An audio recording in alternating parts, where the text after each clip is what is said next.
Welcome to the Be Bold podcast. I'm Beth Whitman.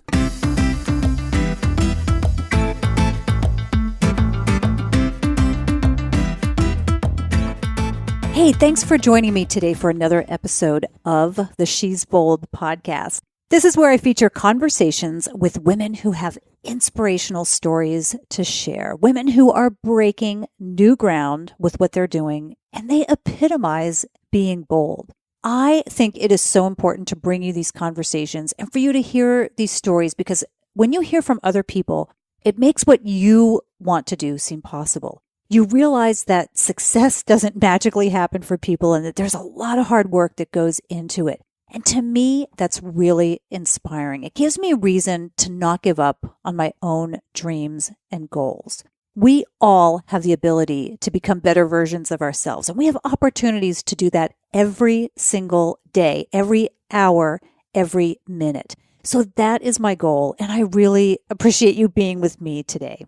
As I record this, I am sitting by a large set of windows in our home, and I am marveling at the half foot or so of snow that we just got in the last 24 hours. Now, our house is on a hill, and I can see across my neighbors' rooftops and across the valley and out to the Cascade Mountains. And I see lots of white, beautiful white. And I am happy beyond words.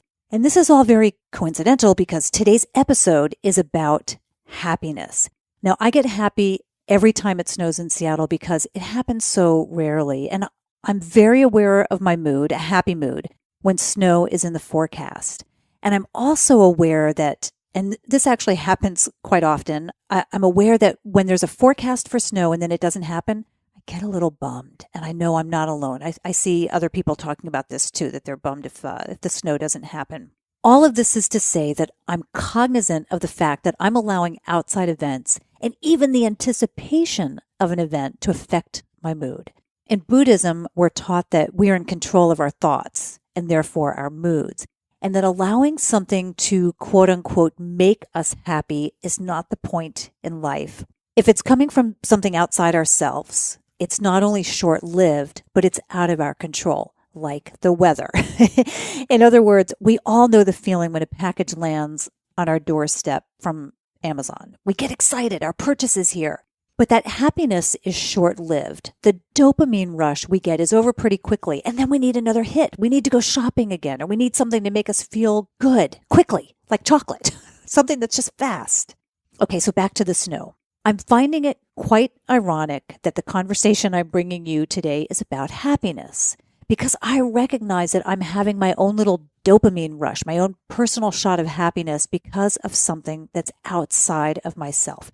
And frankly, I'm not going to ignore my feeling of happiness just because it's coming from outside of me, but I am going to be more aware of it and take note of it and try not to be too attached to it, which I think is where we get into trouble, when we get attached to an outcome.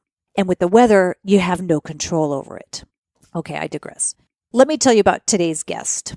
Today's conversation is with Laura Musikanski.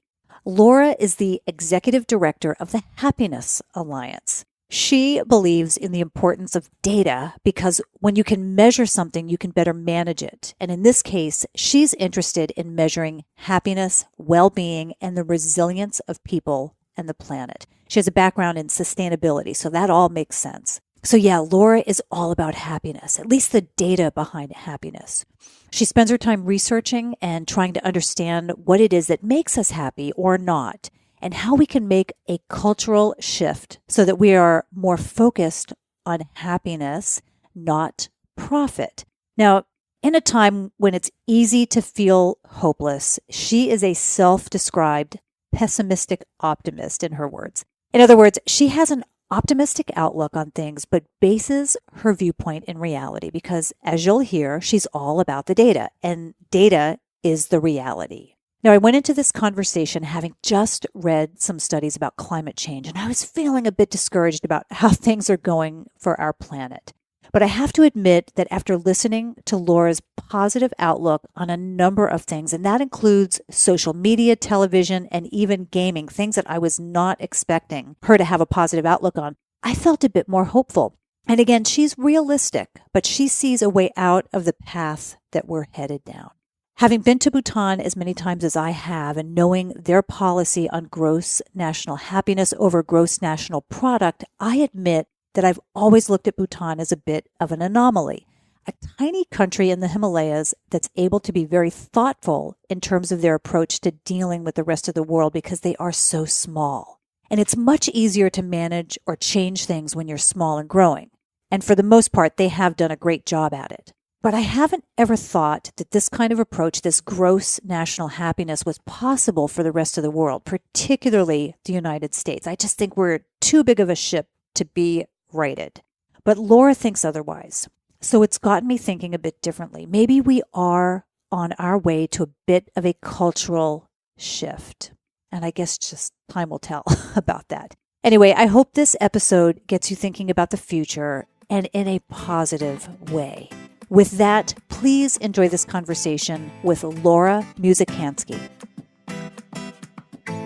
I have a funny story to tell. So we're recording here at the Bliss Medical Center, which is a work and live home situation in this pretty cool building here just on the north side of Seattle. And I have driven by here a number of times, and I've seen Bliss Medical Center. And I always thought it was like Dr. Bliss, like it was Dr. Joanne Bliss who had her practice here or something. I don't know. That's just what was in my mind. But tell me, how long you've been here and why Bliss and kind of the whole setup that you've got going on. Yeah, so Dr. Clinton Bliss is my partner. Oh, it is. Oh, Yeah. Well, thank goodness there is a Dr. Bliss. I'm so happy to hear that. So. And when I met him, I met him in the dance community, the aesthetic dance community, and lots of people make up their own names. So I thought, oh, for sure, he's made up his own name. But no, he's a 13th generation Bliss in the United States. So we're living here on Aurora, which is, not the most palatable area in the city. But it's much better than it was. Yes. Because it used to be just, I think, like hooker hotels Right. all along this strip. Right. And now those have gone under and there's nicer Right. accommodations around here for sure. So our intent, we'll be opening, our intent is to open March 1st with a family practice clinic with that idea of family that, anybody can be a family. You don't have to have like 2 children and and a spouse to be a family. And to really offer, it's allopathic medicine. So it's traditional medicine, but to offer it in a way that really encompasses all of who you are. So as part of that, Happiness Alliance office is here. I work out, it's live work. So we'll use our happiness index to help people understand what happiness means. And then as an entry point of looking at that, like one of our taglines of where health meets happiness. So Clinton, Dr. Bliss, was trained in a model where you look at the body. So that's, of course, what's happening physically. What is your physical problem? The mind. So looking at the psychology and then life circumstances. So it is allopathic medicine in a holistic perspective. And we'll get into your part of that and what you're bringing to it in throughout this conversation. But yeah, thanks for that background on that. I appreciate that. And when do you plan on opening? We're hoping to open March 1st. So Okay. we bought the building and we've been renovating it. So you're 6 weeks out or so. Is that right? Hopefully. Oh my gosh. Wow. That's right around the corner.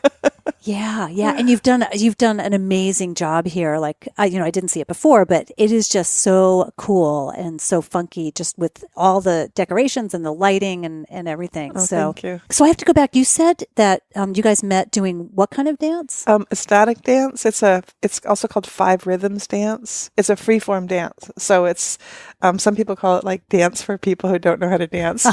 Like Elaine on Friends. Kind of like, You can go and do that. yeah. Okay. It's a very liberating form of dance. It got a little bit of a bad reputation because there were some bad actors, so it got some bad publicity. But it's really it's taken some good and then, some a little bit overboard, but some good action around the issues of consent.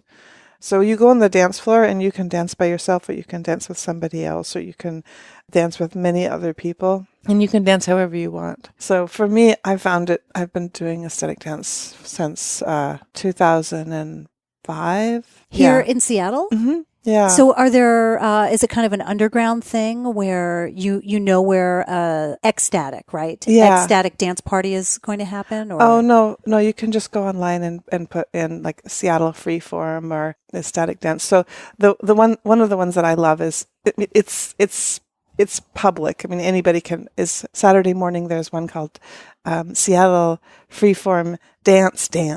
Uh-huh. It's Freeform Dance. Dance. Yeah, got it. And it's up at across the street from Northgate there's a community center, a library and a community center.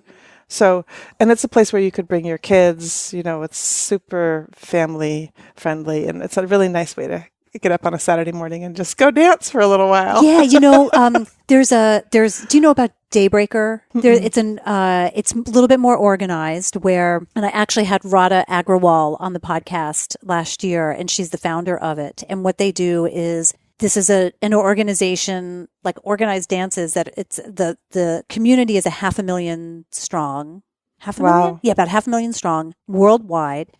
And once a month in a city, like in Seattle, and I think Seattle's is actually tomorrow, the day after we're recording.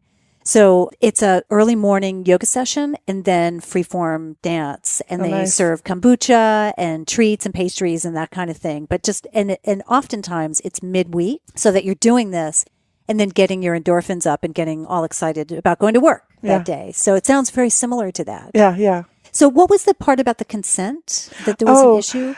So the ecstatic dance community, or five rhythms dance community, is also, there's dances in pretty much every city in the United States and some in Europe as well. And there was within the dance community, there are people, like the people who put together the music playlists, people who really support the administrative part of it as well. There's a clique. That of course, people get together and have parties. And there was one guy who was, I never met him. He had his own private dances that you had to know somebody to, Mm-hmm. and he was doing some bad things. Okay. Yeah. So, but that's not what happens if you go to a dance like the one on Saturday with the Seattle Freeform Dance, or if you go to Mary Anderson runs a dance on Wednesday nights and Sunday mornings on Capitol Hill at a place called Dance Underground. It's usually a tango studio. And then there's Om Culture. Michael runs Om Culture, which is, during the day, it's a place for, daycare for kids. And then there's also lots of yoga there. And then it's night care. And then at night, in the evening, there's various dances. So there's sometimes, some of them are more structured, like blues dance, where there's steps, that you kind of need to learn. Yeah. But if you don't, like, my brother is really into salsa. He's one of the top salsa dancers in Seattle, and he has embodied the moves of salsa, and he tries to show me how to do salsa moves, and I'm like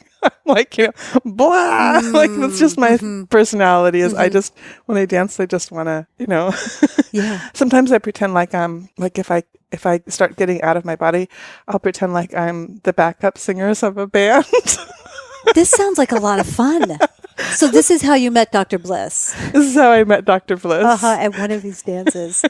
That's a great story, Yeah. for sure. And were you doing your happiness work at that point? When I met him? Yeah. Yeah. So yeah. where happiness meets bliss kind of thing. Yeah, that was kind of like the universe saying, this might be the right guy, because I have a long history of difficult relationships. Yeah. So how long ago was that? 7.5 years ago now. Okay, so a long time. Yeah. Oh, good. So, great. Well, thanks for all that background on the on how you met, because that's a great story, and the Bliss Medical Center soon to be opening too, which is thank great. you. So we got connected because you just spoke recently at an event. So your name popped up because I got this announcement for this event that was going on where you were speaking. And it just so resonated with me because I just thought it was the coolest thing. I think probably your main title, you would say, is you're the executive director of the Happiness Alliance. Right. And just the website, and I'll link to this in the show notes. The website is happinesscounts.org. And I love the name of the website. It's Happy Counts. Oh, I'm sorry. Yeah. Happy Counts. Right. Yeah. Sorry. So kind of like your happiness counts. Well, so exactly. Happy Counts, But that's right. But that's what was in my mind, is that being happy counts, but you are data driven. And so that's the part of it that I find so interesting is that, I mean, you're counting happiness Right. With that. And explain, for listeners and for me, I would love to just hear it in your own words, exactly what all that means with the Happiness Alliance.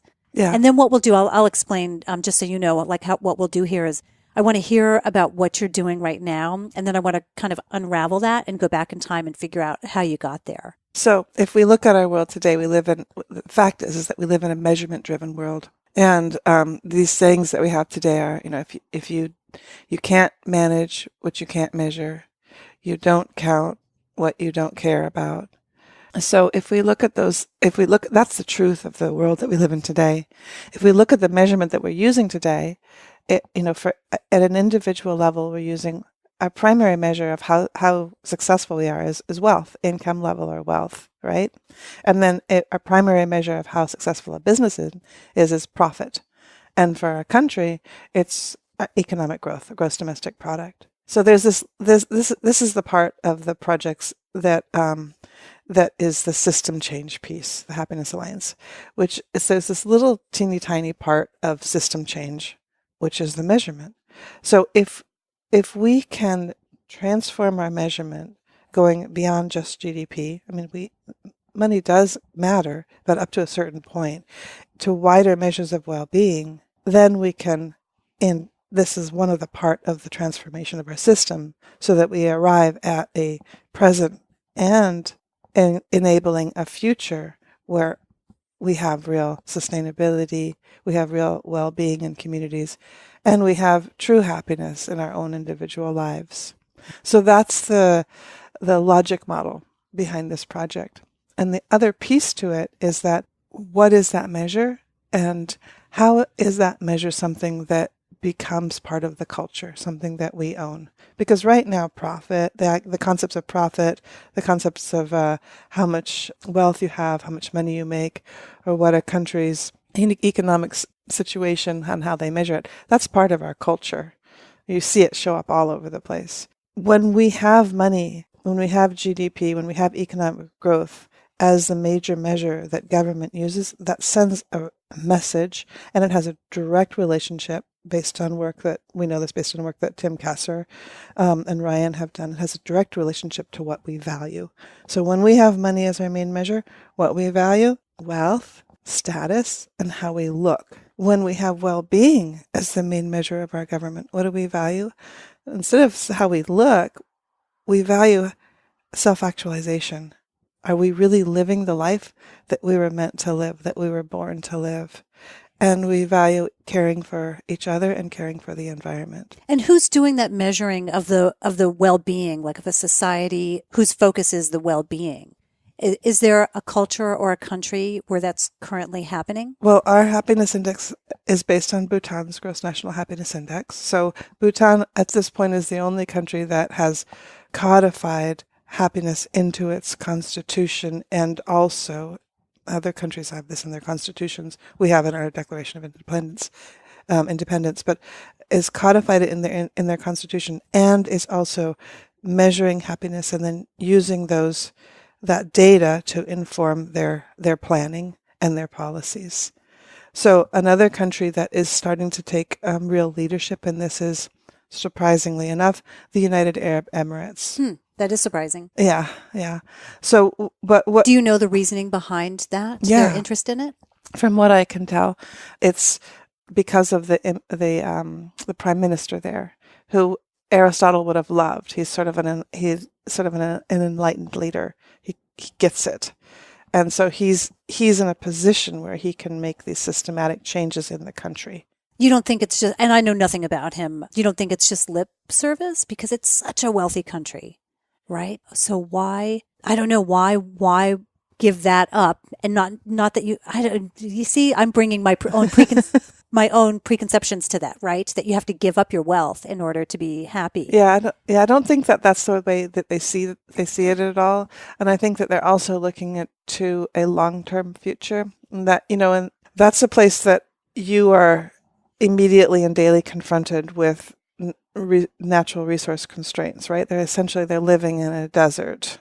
and they've created an oasis because of incredible wealth, an urban oasis. Right. But it's not, you don't have to go too far to see that it's not a completely functioning system, as we know, because of the threats to sustainability of our species, really, right?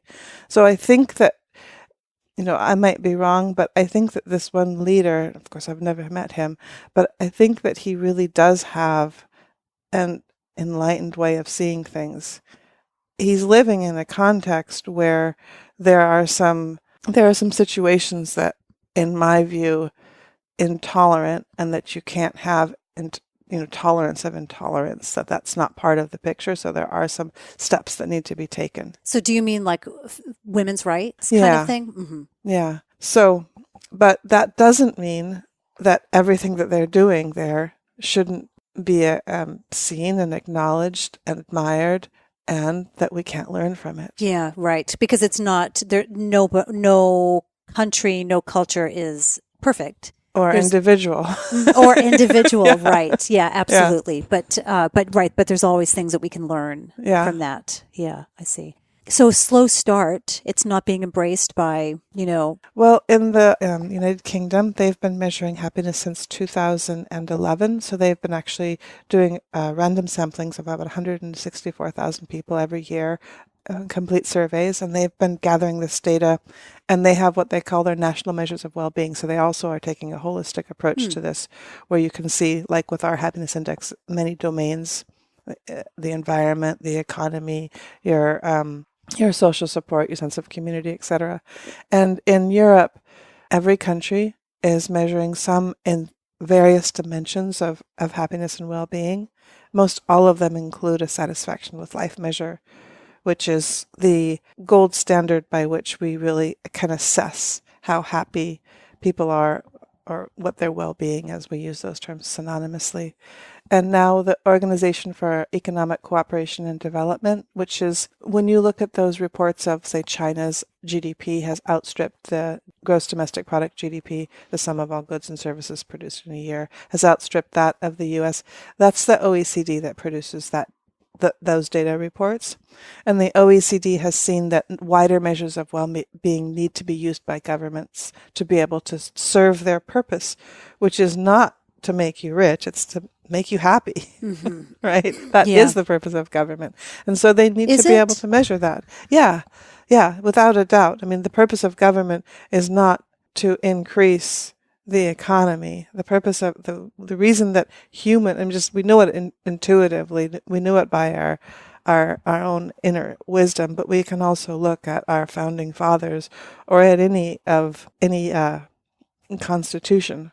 I mean, we have governments so that they can allow for people to have the circumstances to live a happy life. And what our understanding of what those circumstances are can be on target or can be flawed. And coming out of World War II, what the allies and nations came together and said, we need to create the circumstances where we have peace, where we don't have war, and where we're able to allow people to meet their basic needs, because that was at threat. And the means to meet basic needs was people need to be able to have enough money to meet their basic needs, because that's the exchange system that we use to meet our basic needs. And they were right. When you are unable to meet your basic needs up to a certain point, after you do need money up to a certain point. And so between the end of World War II and through the 70s, you saw increasing GDP and you saw increasing happiness, right? But after a certain point, you really can't buy happiness. Yeah. Right. And so then, between the 50s and the 70s, it starts leveling off. As GDP increases, happiness stays the same. And actually, for some populations, particularly the very rich, it even starts going down. Just look at Los Angeles. Yeah. So, I mean, and I joke about that, but seriously, I mean, we look at movie stars and, very wealthy people, and I don't think that we would say that they're the happiest people, right, in the United States by far. So what if we had a society where you, instead of like always running to get more money and to get more fame, which is another way of having status, right? Another way of thinking about how you look. What if we had a society where the default was to be thinking about what's really right for me in this moment in terms of who I am, and am I living true to what my values are? Am I living true to what feels like the right thing for me to be? Which changes as we grow. Yeah. You know? Are you on social media? Yeah. Yeah. So you're on Facebook?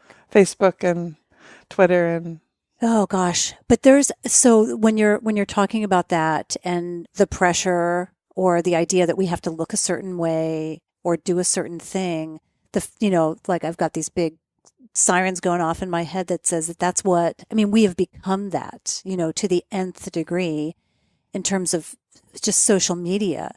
Do you have any conflict? First, do you have any conflict about that, about being on social media and kind of participating in that problem? So the way that I deal with that kind of situation is I do what I can do. So the Happiness Alliance is a volunteer project, and it takes a lot of time. I hold myself to a very high standard, and to produce really quality work and to do it in a way that is, as much as possible, walking the talk of integrity.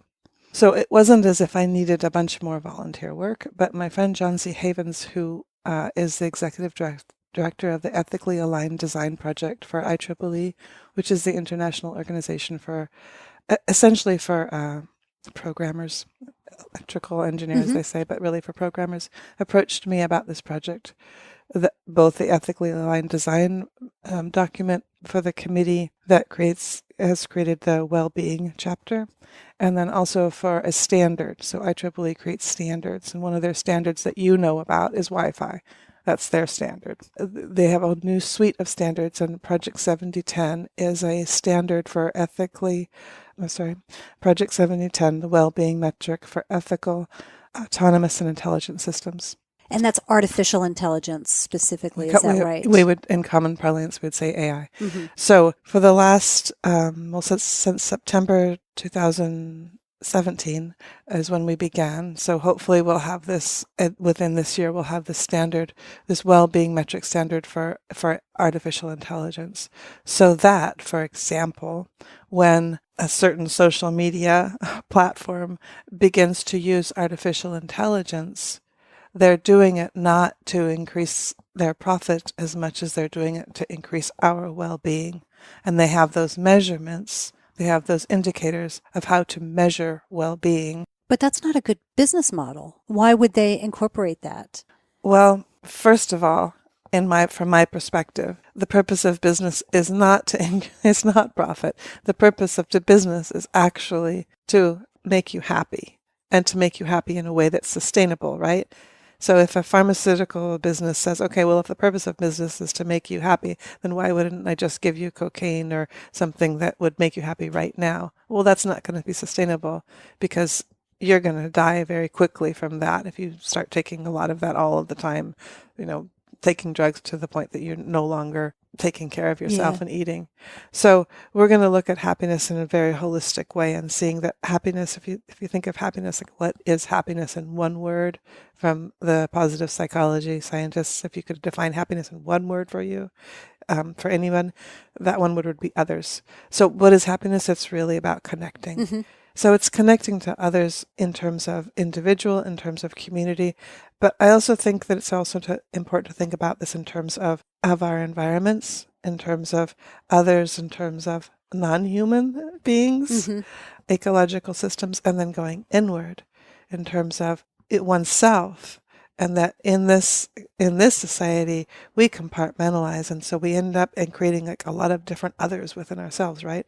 There's the you that goes to work. There's the you that's one that you're this way with these people, and you're this in another situation where you're another person. So that's that connecting to others in terms of bringing about of being able to be integrated and to have integrity within yourself. And when that starts to happen, that's where it starts to emerge who you really are. You start to get in touch, right, with your values, and you start to get in touch with oh, this is who it really feels good for me to be. And you get that experience of singing with the universe because you're being who you were meant to be. I don't disagree with you at all in terms of, getting in touch with yourself and recognizing who you are. And that's going to bring you happiness, which is going to ultimately bring happiness to your community and to your family. And I also don't necessarily disagree with you saying that, the government's purpose is to make you happy, provide you with basic needs, which is bringing you happiness. And yeah, I don't disagree with that. However, I'm going to use a real world today example. Yeah. Do you think that that's what's going on in the mind of our president? Well, maybe yeah. it is. I shouldn't even ask it like that. Do you know what? What I'll say is, because I'll give him the benefit of the doubt. Maybe he does. And maybe there is a part of the population that he is making happy and that he thinks that, that what he is doing is bringing happiness or even good to the United States. Well, let's just finish up with the social media piece and the AI piece. So thank you for bringing and then go back to that, right? Okay. Because this is all connected, right? So if, for example, Facebook, let's just be out there. If, for example, Facebook starts seeing that, hey, let's use AI to increase people's or safeguard or increase people's well-being and happiness, then now we're not thinking about how can we manipulate people, right? We're not thinking about how can we get them to buy more stuff? How can we get them to feel disengaged and disempowered in terms of their place in the government, and then take that sort of negative energy and engineer them to start voting this way or voting that way, or hating these people because they're different from them. How can we turn it around so that we can increase people's digital literacy so they know when they're being manipulated, so that we can get people to start having conversations, making connections in person as well as online? How can we really do the things using artificial intelligence, which they are already using? We see it every day, right? You go on Facebook and all of a sudden there's something you were looking at Amazon. Right. How can we get that to increase people's well-being? So then if we have that kind of society, which we can, right? We created this society. It wasn't like it happened. We made decisions that created this society. So how do we make those decisions today that will have that kind of impact is the question, because it's not the same society that it was. But those decisions were made based on financial decisions, on making money for shareholders. So are we talking about like Bretton Woods, or are we talking about business? I'm talking specifically, let's say Facebook. Facebook is making decisions. Google is making decisions to increase their bottom line and to make money for their shareholders. And that is their purpose. Yeah. They don't care whether... By law. Yes, by law. But they don't care whether I'm happy. I mean, and it's been shown that people who do spend a lot of time on Facebook are less happy. Right. They're less connected, and they're looking and comparing themselves to other people, and that's making them unhappy. So how do we shift our society, right? How do we shift the society? How do we shift the measurement? And then how do we shift the laws? And how do we get engaged in governments so that we can create those ordinances and those petitions, those ordinances and those laws, so that the purpose of business is happiness, so that the purpose of government is happiness or well-being or quality of life or whatever you want to call it, right? We use the term happiness because that's what gets people's attentions, but we're really talking about this in a holistic way. We're not talking about just how you feel. We're really talking about, are you satisfied with your life as in terms of just that question, and then as a whole. Well, I would argue that we're too big of a ship to be turned around at this point. Maybe, if we looked at things perhaps in the most, statistically, it's the present is, most forecasted by the recent past, and what's the chance that humans have humans can actually make a huge change? We see revolutions rarely, generally. So you do have some reality. It's not a completely Pollyanna world that you're living in. So you understand that there's... Yeah, and I ask myself this question. Like, what is the point? Because there's a part of it that's like, oh, there really isn't any hope, right? I mean, we can look at the IPCC forecasts. We can look at this essentially there's a war going on in the United States, right? It's really the rural versus the urban. I mean, that's what you mentioned, that Trump is making some people happy. Yeah, he's making some people really happy because he is waging a war, and we're all getting in. It's getting us at that amygdala piece. He's really good at that, and we're really good at that. We're really good at going to war because that's how we've been able to survive as a species. Mm-hmm. But it's not serving us now. So I ask myself, well, is this hopeless? And if it is, like, why not just party on until it's over, right? But or go live on a beach in Hawaii. Yeah, just or go to a monastery. Why not just go to a monastery? Well, and beach in Hawaii sounds a lot better to me, but that's okay if you want to go to a monastery. That's all. I have no problem with that. Well, maybe the monastery's on the beach. Yeah. Okay. Perfect. I'm there. But the way that I feel about it is that if it is hopeless, then as a human species, as we die off, let's do it in a way that is as kind and loving and compassionate as we can, because this dying off is going to be very painful.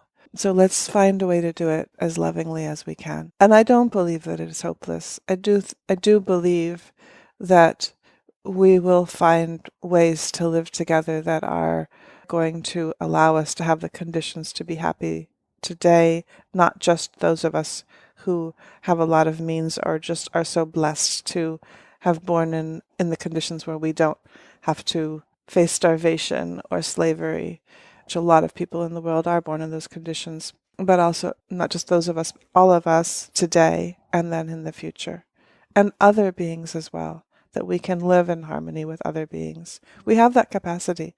I mean, if you throw your mind back to your grandmother, imagine that you were your grandmother and thought about what would downtown look like, you wouldn't have imagined that it looks like the way that it looks. It would have been beyond imagination. But we did it. We did this. We created this. So we have the capacity to recreate, to create something different. To make a change. I think that's what the Prime Minister in the United Arab Emirates is trying to do, and he has the means to do it. So we'll see. Mm-hmm. We'll see. I could be wrong, but I think of myself as a pessimistic optimist, but definitely a diehard optimist. Well, that's good. I'm glad to hear that, because, there's on your happycounts.org website, you've got some great information there. And I read through, I don't know if there's multiple report cards on there from different years. So from one year, we have the quarter 1, quarter 2, and then quarter 3 and 4. Right. Together. So I read through one of those and found it really interesting. And I encourage listeners to read through that as well. But one of the things on there, it said, we have 10 years until it's too late to reverse life-threatening ecological disasters. That 10 years. That's what the IPCC is saying. That is not a long time. No. Now, there was a report that came out late last year. I know the New York Times picked it up, and it said we have until 2040 until major disasters start to strike. And I know there's just a documentary out last year about, I can't remember the name of the documentary, but it's about the island of Kiribati that is sinking. I mean, the water levels are rising so much. And when I read that, I have to admit, when I read this original report, or this report from last year that said we have until 2040, I thought, okay, so I'm 53, 2040 is 20 years away. This is in my lifetime. So what does that mean for me? And it's really sat with me for the last probably close to 2 weeks, 10 days, 2 weeks since I read that. And I've really been thinking about it. I've been thinking about my contribution to the world. I've been thinking about, very selfishly, because I'm in the travel world, what do I need to go see before it disappears? Really, because that's what I do, right? Yeah. That's what I do. I go travel. And so I've really been thinking of things in a very sensitive approach of like, yes, indigenous cultures are endangered, but wow, they're really endangered, and small communities and this like island of Kiribati and other islands, and what is going to happen in the next 10 to 20 years. And I think that we are like the proverbial frog in a boiling pot of water, that we're in the middle of it. And I'm not sure. I used to think that we were just going through a phase right now and I am going to just point the finger at the current government. I thought that we were just in a phase of like, okay, so once these 4 years are behind us, we're going to go back to that optimism that we had, most of us had when Obama was president, where we felt like things are moving forward. There was a lot of positivity. And I'm starting to think that this might be the start of a downfall. That's really depressing. Help me. Be my therapist here and help me. I mean, on the one hand, it could be just this week, this is how I feel it. I'm not sure if this is the start of, really, I don't know if this is the start of something really negative. But I also appreciate, and I'm sorry I'm being long-winded here as I ramble and kind of walk through this process myself. But, one of the things, and I think that it's exactly what you're talking about, is that like really look inside yourself and then affect your community and be of service and be kind and compassionate. And whether that's, the person that you're living with or your community, your extended family, it's picking up trash off the street and placing it in the garbage. It's all the little things that we can do to make our little world just a tiny bit better. Yeah. And so to take these actions at the individual level, and then where one is called to help to form and then take action on and help with the evolution of the new models, because we need new models. I mean, we can see it in our own lives. We can see the ecological and social disasters that are here and emerging, and we know that we need new models. What is it? The Einstein's definition of insanity, right? Of doing the same thing, yeah. Yeah, like it's just not working, and we know that now. The evidence is there, and we can, if we just pause, and this is where mindfulness can be really helpful, and just look at things the way they really are, we can see intuitively, like this isn't working. Mm-hmm, mm-hmm. So part of what I know I'm supposed to do in this world is to help to provide new models. And that's what the Happiness Index, and then we have our Happy Community Toolkit in this book, the Happy Policy Handbook that I co-authored with Jean Crowder, who's a former member of Parliament in the Canadian government, just like being a former senator here. And Rhonda Phillips is the Dean of Purdue Honors College. So this book it isn't something that you'd like sit down and read and be like, oh, this is so interesting. It's basically it's a handbook. It's just, this is a new model. So it has, the Happiness Proclamation and the Happiness Screening Tool and that tools for how to do outreach and about measurements. So this is roles and responsibilities for how you would have happiness in office. So this is based on the work that we've been doing since 2010. We started 2011 with our first happiness report card here in Seattle at the Seattle City Council, and looking globally at what's happening in the happiness movement. But what are those new models, and how do we contribute to their formation, if they're formed, to their continual improvement in terms of both use and then how we experiment with them and then develop them? That's something that I think we have the inner knowledge, we have the inner wisdom for, and that where it feels right for you, it feels really good to be able to be contributing towards that. So you mentioned that you travel a lot. One other project that we're working on is called Planet Happiness. And so what we're looking at is World Heritage Sites and seeing that there is destruction to these World Heritage Sites because of the over tourism. We're starting to see information about that. And the host communities, like, how are they doing? Is their happiness actually increasing? So we actually have a model. Do you know yet? We're just getting data. Actually, this weekend I need to put together the report for Luang Prabang.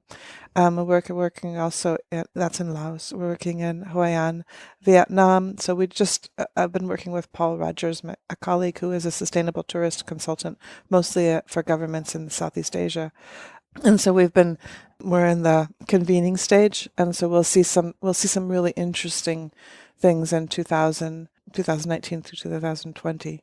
So this is a really exciting project because it's specific to World Heritage sites, where we'll be working with communities to empower them to be able to collect the data, look at the data, and then work with institutions to take actions on that data. So that assessment is we're just starting that assessment phase this weekend a little bit. We'll be putting together a report for Lang Prabang. So, but we need those models, and there's all kinds of models that we need, right? There's models of communication so that we can have connection and have better information. There's models of convening community, all kinds of different beautiful models of convening community that are out there.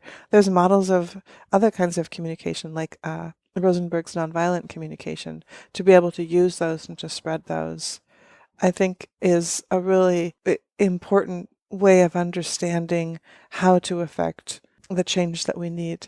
Well, I certainly feel a little bit more hope after hearing your perspective on it, for sure, because I don't know, like I said, after reading this report and then it being reinforced in your report card on your website, I thought, man, I don't know, maybe I just sell the house and just go just go travel and just go see everything before everything disappears. Oh my God. So hey, I want to ask you a question specifically that ties into the report card, and also on your website, it gives people an opportunity to do their own kind of reporting through the happiness index. Mm-hmm. And I did walk through that myself.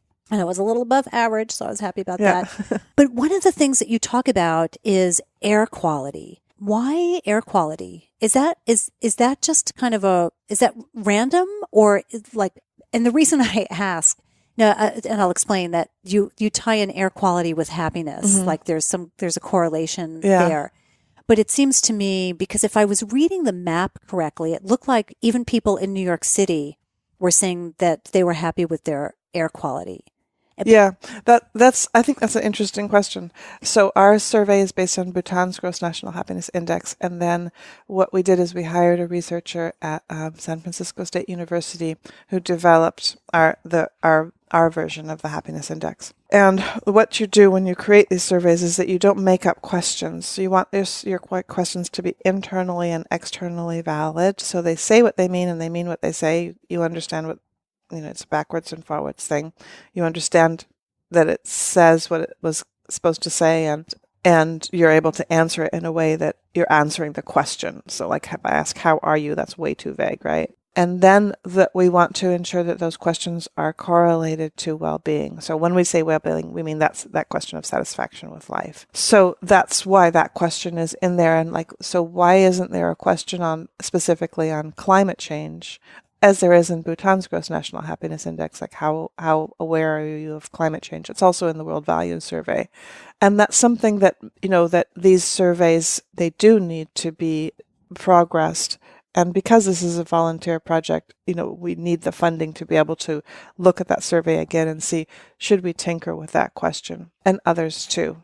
And it would be nice to be able to have the funding to develop other surveys and to look at how to ask these kinds of questions in different ways.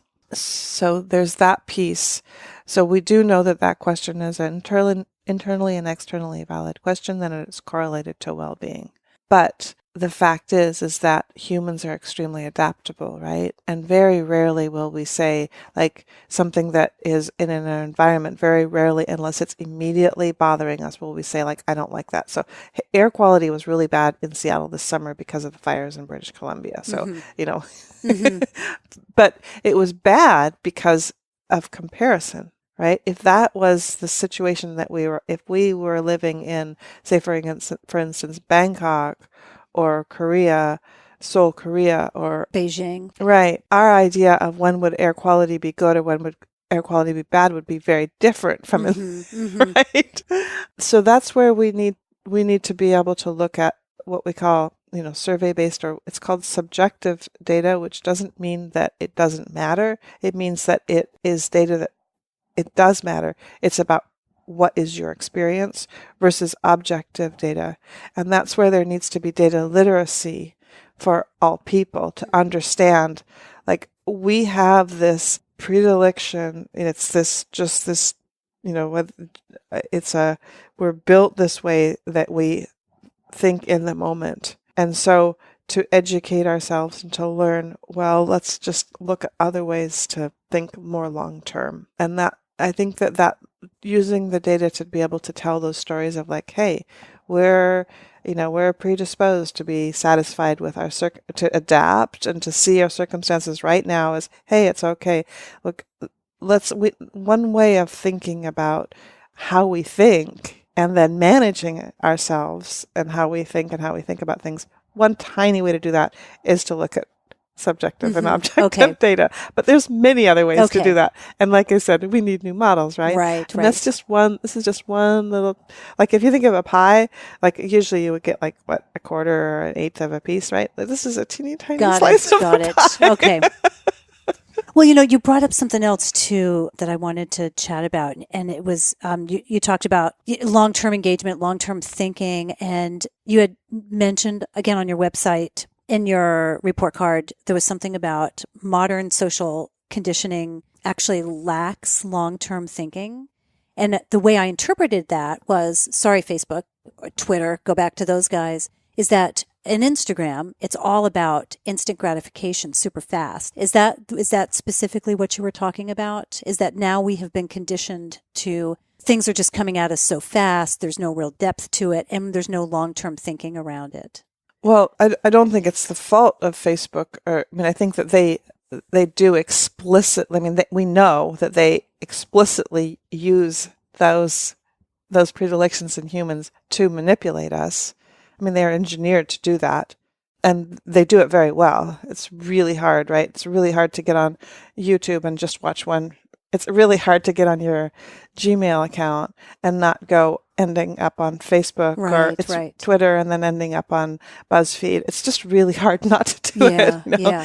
And it's not your fault. It's not our fault. That's, there's some beautiful things about being able to, have our intention go from here to here to here. If we didn't have that ability to do that, we wouldn't have the ability to have survived as a human species. Mm-hmm. Right. But I think the way that I'm thinking of it is that we went from like being book readers to being magazine readers, to being short article readers, to being, Facebook, to being Twitter, to character and then we can't even be bothered. Now we just want to see photos on Instagram. But we can binge watch television for a really long time. So the thing, I think the thing that needs, but that's a brainless activity. It may be. There might be something there where we're learning about other people's experiencing and so developing our ability or some of our social skills there. I don't know. I think that this is we're losing certain things, but we're also gaining other things. Same thing with young people gaming. We think of it as purely bad. We're probably gaining some things, but this is very new. Yeah, humans doing this is very new. Yeah. So what if we learned at an early age or at a later age about our brains and how our brains work? And so that we could kind of observe what was happening to us while we were doing these things and know, oh, here I am. Here's the amygdala acting. Here's that short-term aspect of who I am. It's not a bad thing.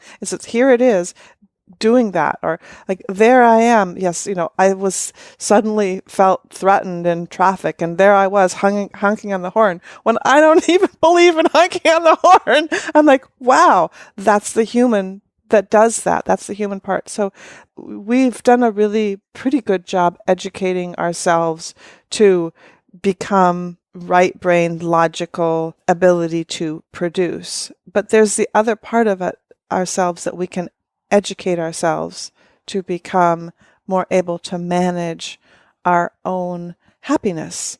We actually can do that. And there's lots of now curriculums that are being developed for young people. Bhutan is a country that's doing this, as well as it's being done by Alejandro Alder, who is the protege of Martin Seligman. He's been a leader in this field of developing curriculum for young people to learn how to manage their brains, to learn how to be happy, and to learn about resilience. And there's lots of different information out there about that, which is wonderful. It seems to me that we need to, as you said, kind of understand what's going on in our own brains so that we can, let's speak for myself, so I can get back to reading long form books, more educational materials, because I've been much better, I would say, just in probably the last 4 or 5 months, where I've been reading more books. So I've got a stack of books. I think I've got like 6 books for Christmas, 6 or 7 books for Christmas.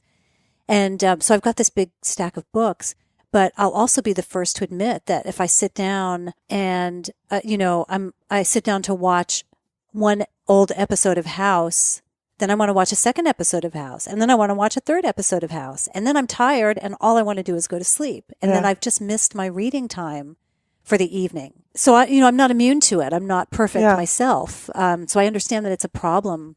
I think I'm pretty dedicated and pretty diligent, about being focused. And it's kind of like, if I can be distracted so easily, just imagine people who are really unaware. I know that that's going on across the population, across the country. I don't know. That's like, don't you see that as a problem? Yeah, that's why I think the education piece is really important. So if we could build in just like, hey, your mind is predisposed to being manipulated, and here's what that would look like. And your mind is predisposed to being reactive. Like that, if you are feeling frightened or if you are feeling threatened, this is the way that the mind acts. And then with that, first you learn about that, and then you'll go out and you'll experience it. You'll be in traffic and something will happen and you'll honk the horn and you'll be like, oh yeah, that was feeling threatened, or that was feeling fearful, like, oh, I'm not going to get there on time. Why are they taking so long? And honking the horn or whatever it is, just these, then you experience it, right? These little experiences of like, yeah, I learned about that and there I am doing it. And then over time, we're able to manage it. And it isn't that you don't ever honk the horn or binge watch TV again. It's just that, oh, here I am, binge watching TV. Yeah, it's feeling really good in the moment. It does, with a bowl of popcorn. Yeah, I think I'm going to give myself this because I'm not harming anybody at this point, and this is okay to do. Or, if I keep doing this, I'm going to have less sleep, and then tomorrow I'm not going to be able to be as present with myself and with other people. So I think I'll turn this show off right now, even though it feels really hard to do. Yeah.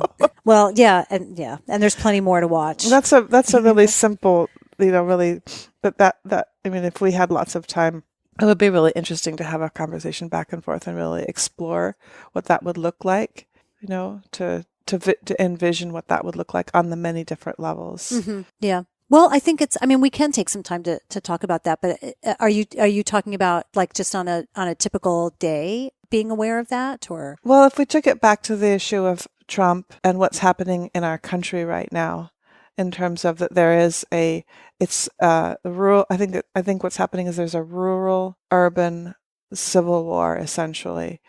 And the bodies are essentially, we're seeing them in terms of immigrants. Those are the bodies on the field, So if we took that situation and said, okay, so what is happening? What is it? What are our minds doing? What are we doing here that is creating this civil war in our hearts, essentially, because it's in our country, and so we're taking it every day. Civil wars affect everybody, So if we took that and thought about, well, help me out here. Like we're thinking about what part of our brain is being activated when we're behaving this way, right? This is the fight part.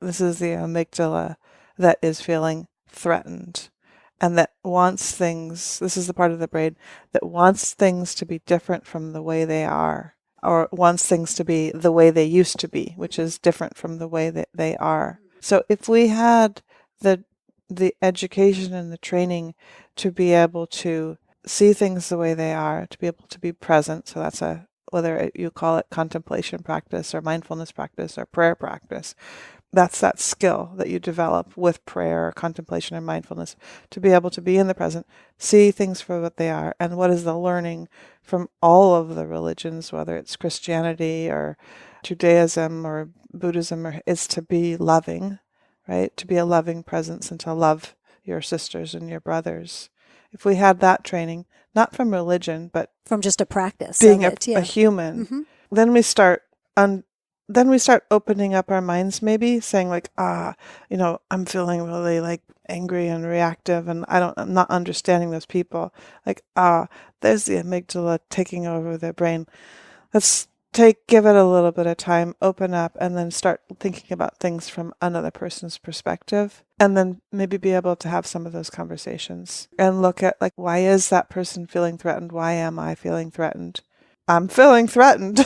Being able to say it. Yeah. I need to feel safe. I'm asking you, can we like have a conversation about this?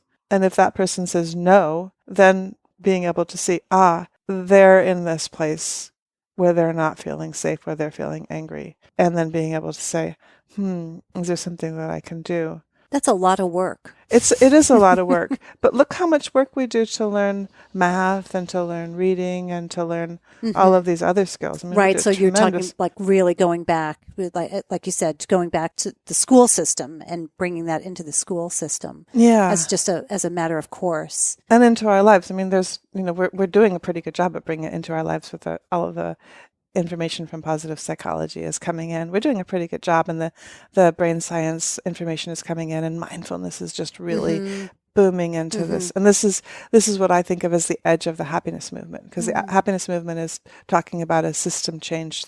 Well, it came about through the measurement, right? And now there's all of this other pieces of what the system change looks like, convening community and policies and changes in governmental roles.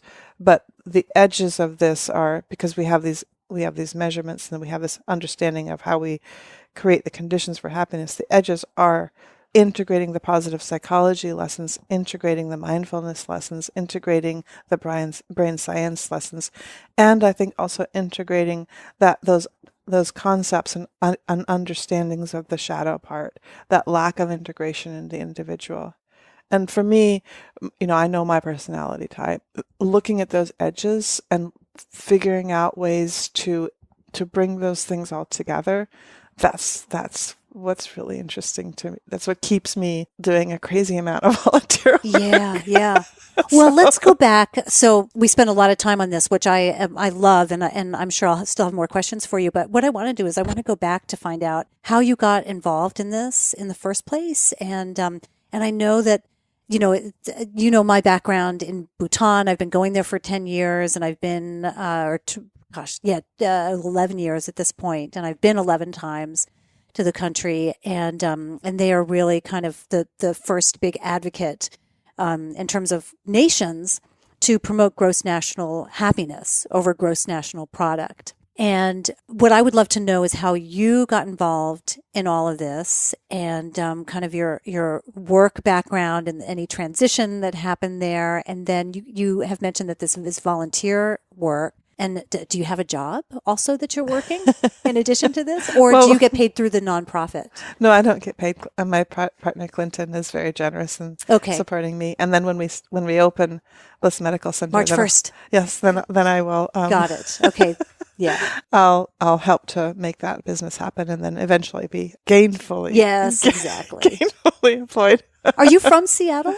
My mom is, yeah. So my dad is French, and then my mom is, my mom and grandma and great-grandma and great-great-grandma are from Seattle. So your aesthetic here, your furniture and your wonderful antiques, is that from the French side? Do you think that that's coming from the French side? I mean, you've got a beautiful Chase lounge and really neat furniture, like really cool stuff. Well, some of it is my dad.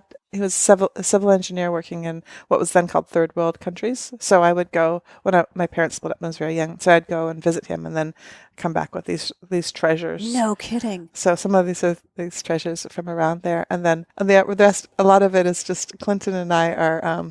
Would be generous to say that we're collectors. Yeah. Eclectic collectors. And I love Goodwill. So. Well, I wouldn't know. I would think you were at the antique shop, every weekend, but it's very cool.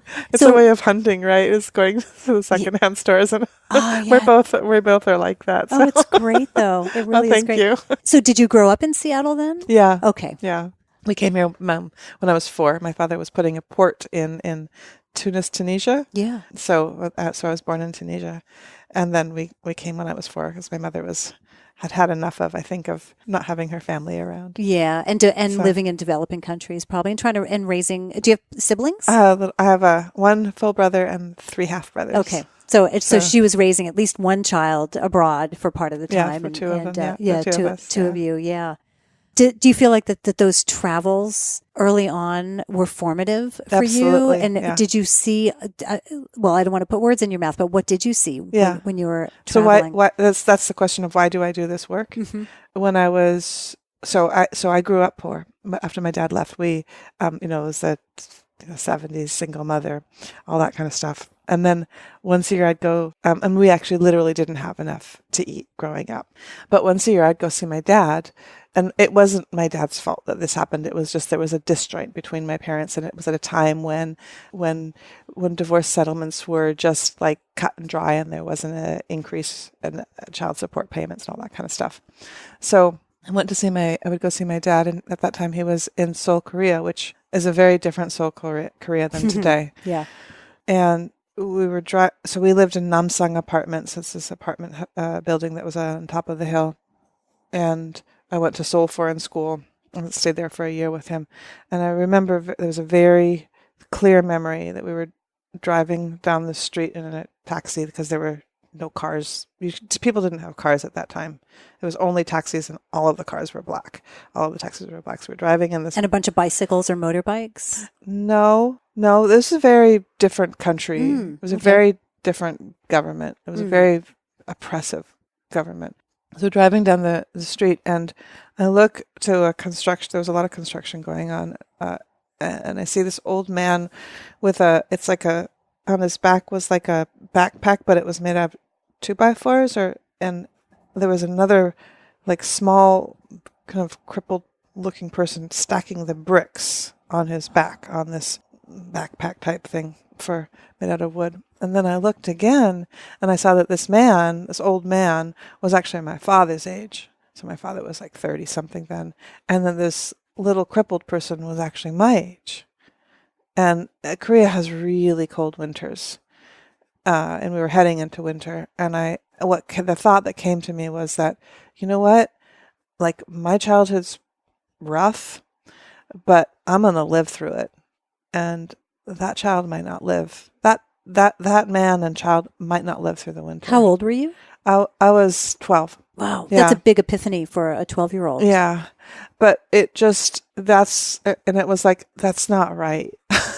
It's just not like, I live in Namsang Apartments, and I don't have to I don't have those kind of worries. When I got home in Seattle, there were some worries, but it wasn't like that, and that's the reason that I do this work. So you were moved to understand happiness or to make people happy? That was the first seed. So then, then I get home, and as I mentioned, I have a rough childhood, as often happens with rough childhoods, and you make decisions to not live like that, right? I'm going to do something different and end up in the soup. Mm-hmm.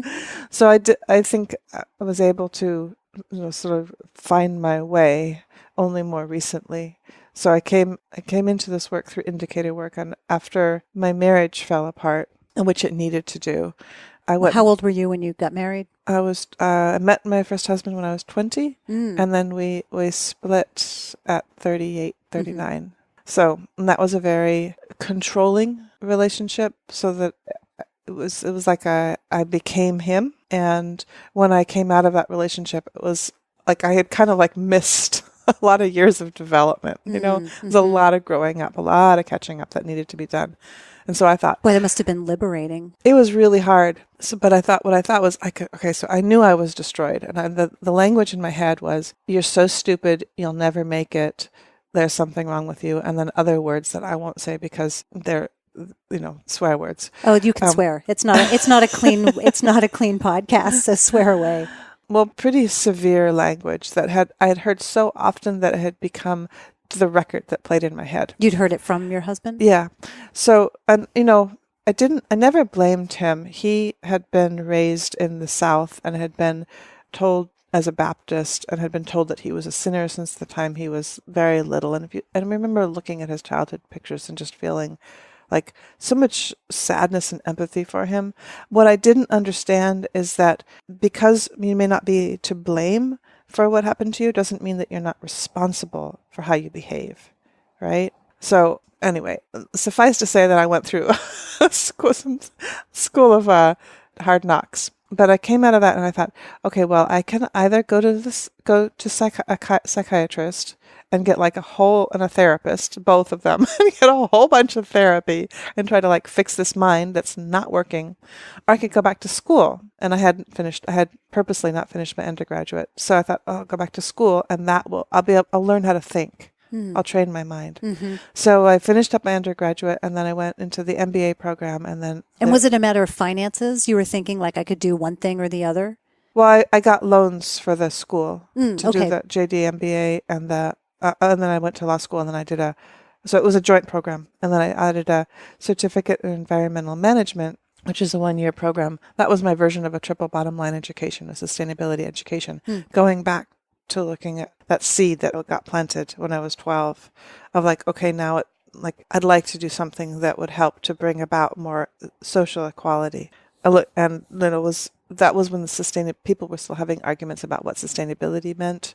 So the sustainability movement it had been there, but there was still a lot of that chaotic phase of where things are still forming and there's some chaos. So coming out of that education system, where I wanted to learn about the system that was broken so that I could work from the inside of it to help fix it.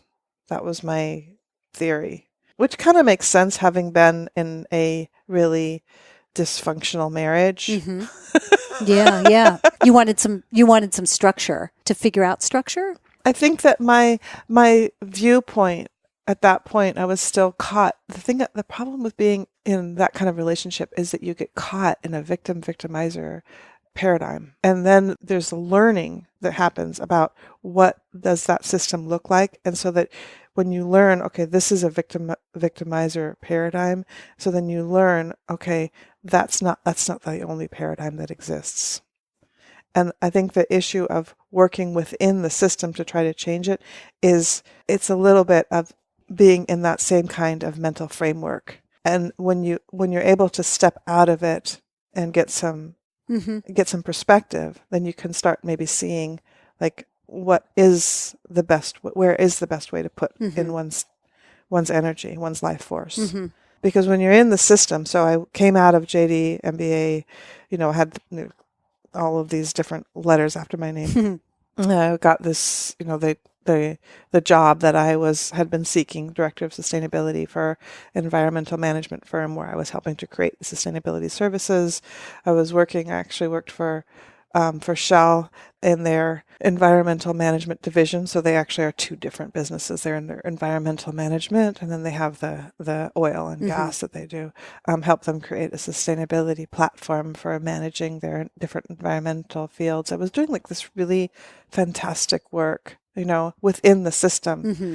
And like every day I would get up and gear up. And then when I worked, I'd have to use a lower voice and talk. And you know what I mean? I was like, I wasn't. Because it was male dominated? Totally male dominated. Mm-hmm. And I could have worked there, or when I got laid off, found another job and continued in that field probably forever and just kept giving and giving and giving and doing those 80-hour weeks and ended up just feeling completely corrupted. I mean, that's what it would have been for me, for this personality. So getting laid off from that was actually a great blessing. And then I was able to just... What year was that? That was 2009? I was on the board of Sustainable Seattle. And so the Sustainable Seattle, we went through some different phases.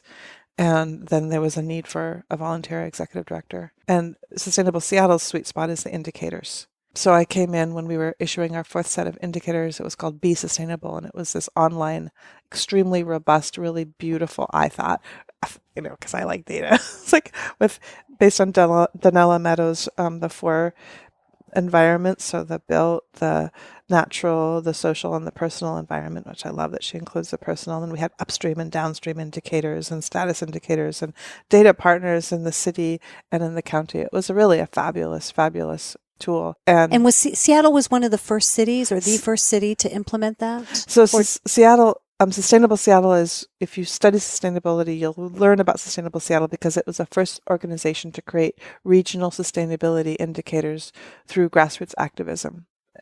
In Florida, they were doing something very similar, but calling it quality of life. So probably those two organizations, and the city is escaping me, were doing things about the same time, but Sustainable Seattle, like, they hit the sweet spot because they called it sustainability. And then they won an award from the United Nations because their process and product was replicated globally. And so their first set was in the 90s, and then I came in to Sustainable Seattle 2008, 2009, right in there, and we were issuing the fourth set, Be Sustainable. And we'd spent $250,000 on it. The organization had run out of a big grant that they had done doing neighborhood work. And I was working really hard to get Be Sustainable going again, and then took for a year, just a ton of work, and then took some vacation time to give myself, a breather. And right before I had learned about Bhutan's Gross National Happiness Index. So my teeny tiny sliver of the pie that where I work is the indicator work, right? Yeah. So is Sustainable Seattle still going now? Yeah, they're doing great work locally. So they do green drinks and they do their awards program. So would you say that, because, I've lived in Seattle for 28 years and I've seen huge changes, of course, you being a lifelong resident, we've seen huge changes. And I don't see us as a sustainable city, but that's my perspective as a resident that is a little bummed about the growth. Just we've grown too fast. There's too much money. There's too much traffic. Do you think that there is work? Is there work being done that is making it more sustainable, or that we should be credited for having sustainable practices? Well, we're one of the first cities that has the recycle and the compost, these kinds of programs. We have some other pretty good initiatives that have come through in terms of like the bike lanes and these kinds of things, but it's a systems problem, right? We've missed the mark on transportation. We've missed our growth strategy is problematic, but every city's is at this point. So it's a systems problem. And that's the same thing with, the issue with sustainability is that you see this oftentimes people in working sustainability are, like you said, they're really bummed, and then they take it very personally, and they feel like they're individually are supposed to realize sustainability when you can't do that in a system that doesn't. So how do we have that system change so that it becomes natural, that we start making the decisions that are good for each other and good for the environment? Well, we can make some changes, but the bigger changes don't happen unless it's systemic. Yeah. Right? Yeah. I mean, I can make choices about how I throw away my garbage, or, that I don't bring home paper bags from the store and I bring my own vinyl bags or my cloth bags, to the grocery store. But having a systemic change, such as plastic bags are now outlawed in Seattle, then that's the important thing. Yeah. And then how do we keep making progress? We have a model of government that is supposed to be more decentralized, but it's become more and more centralized. It's not that government is bad. It's just that if it's not in the hands of the people, there ends up being abuse. Mm-hmm. So I think that's this piece that we're trying to do with Happiness Alliance, is to bring one model of a way for people to engage and to be a part of their government. And that's, when you're talking earlier about, like, is there hope when maybe these go visit these places because they won't be there anymore. I mean, what do those new models look like? It probably looks like much smaller governments. This American experiment has been really interesting, but I don't know that it's working. American experiment that we've had for 200 plus years. Is that what you mean? Yeah. Oh, that's fascinating. Yeah, that's an interesting way to look at it, to say that we're just an experiment. And over time, 235, 45 years is not a long time. No. In the history. Yeah. And if you look at other countries that have been around for a long time, right, they have many different forms of government. You can see that they change their forms of government over the years. So that's that thing, is like, it seems like the past the immediate past is the best predictor of the future, but revolutions do happen. The happiness revolution, I mentioned the OECD, so last month I was in Xi'an at the OECD Sixth World Forum, Statistics, Knowledge, and Policy, the Future of Well-Being. And I hosted a panel where John Hallowell, who's one of the editors of the World Happiness Report, he spoke on it, and he talks about a revolution with no losers. We can do that. We can have a revolution with no losers. Mm-hmm. So from and I sidetracked you from Sustainable Seattle. How did you get to the actual work that you're doing now? So, we have this beautiful tool, Be Sustainable, that we put $250,000 into and all these data partners, and then the money ran out. Worked really hard to try to keep it alive. And then there's that piece of seeing things as they really are, right? It's not going to be alive. It's Laura, you can't do this. Yeah. I learned about what Bhutan was doing. And then I went to my board, and after we had worked with the Seattle City Council and had some really great success, and said, Sustainable Seattle is a wonderful and lovely organization. And while it had created a process and product that had been replicated globally, at this point in the sustainability movement, what is really being called for, I believe, is for Sustainable Seattle to focus locally, and then for the indicator work to become its own nonprofit. And they had the foresight and the grace to say, yes, Laura, go ahead. Oh, wow. Yeah. And so I took the happiness index, which came out of Sustainable Seattle, turned it into I had a small group of people who came with me and turned it into its own organization. And since then, we've been providing this globally. So good for you. That's a big thing. Was that a scary move for you, or was that just kind of a natural, I understand that this is not working the way it is, but I have this idea and I want to run with that idea. Was it pretty cut and dried, or was that something that you were nervous about? It was really clear. So I alluded to earlier, going through really hard times. And one of the things about going through really hard times is that occasionally you'll hit bottom. And when that happens, it's not something you want to do. You'd like your life to be, to not hit bottom. But when you do hit bottom, it's a term that alcoholics use sometimes, but it can also be used in other situations for pushing yourself too hard. Sometimes real clarity comes. Well, that's the thing, is that, to use your analogy there, that it's often used in recovery or in programs for addiction, that people don't make a change until they hit bottom. And then I think more common, people don't make change until they feel pain. And I don't think that that's always the case, but I do think that that's often, people aren't going to make a change until they get sick or they get divorced or they lose their house or something really dramatic happens. So did you feel like that was a dramatic time for you? Well, I was going through a lot of drama and all of those times. That was your divorce? Going through my divorce and all that. Okay.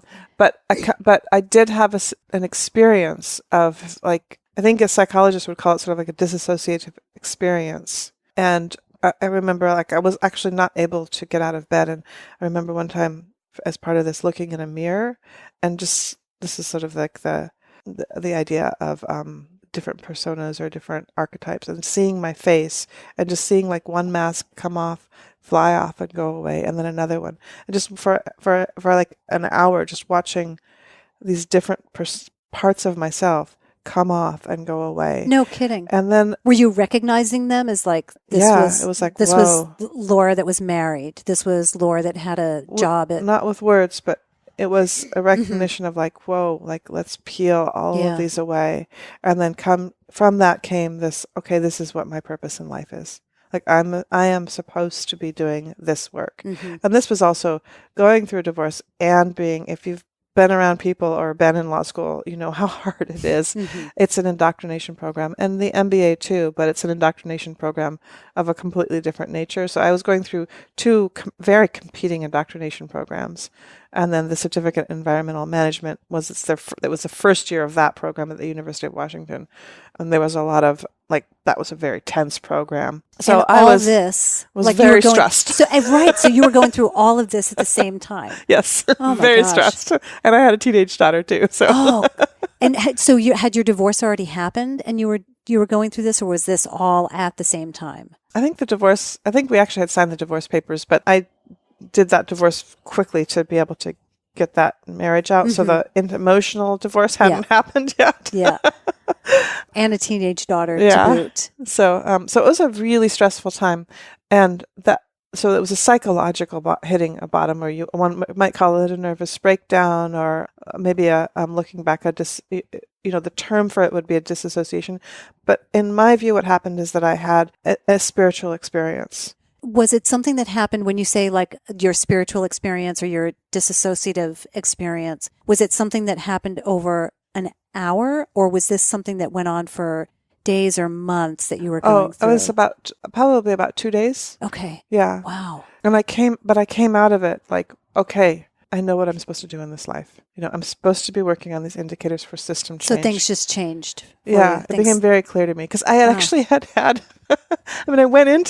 mentioned earlier that seed had been planted. So I went into these programs to try to help bring about sustainability in a very general kind of way. When I came out of it, like it's the indicators, but in between there, I did the JD and the MBA and I got the job in prosecution. So I was actually signed up to do prosecution because I thought, well, that'll be a way to bring about I'll learn about the ins and outs of the law and, looking at my own issues. So I was particularly interested in the issues of domestic violence. I'll learn about this. And then this is a societal issue, right? We can blame the victim, which we do. We can blame the victimizer, which we do. And there is some accountability for both of them on their parts.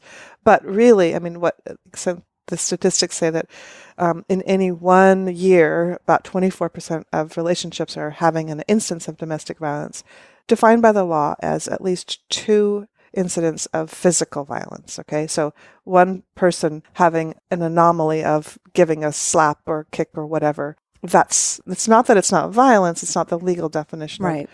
So in the law, as it was when I was studying it, 24% of relationships, and then overall about 35%. So this is a societal issue, right? So what I thought was, I'll take this prosecution job and then I'll go into policy and do something to bring awareness of it. This is a societal issue because, if you say something publicly like, yeah, I was in a domestic violence relationship, what do people hear? Oh, she's a victim. Why would she do that? What's wrong with her? Oh, he's a victimizer. He's a bad man. Let's kill him. Right? Right. Lots and lots of blaming. Lots and lots of blaming. And what does that do? It says like, oh no, I'm not a victim of domestic violence. Right? So how many women are saying, or men are saying, I'm not a victim of domestic violence?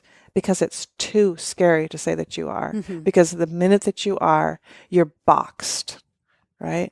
And it feels really crappy to be boxed in any situation. Sure. Our children know it because they're trying to get out of the box that we put them in. Right? That's part of growing up. It's like if we can not box people and we can not box ourselves.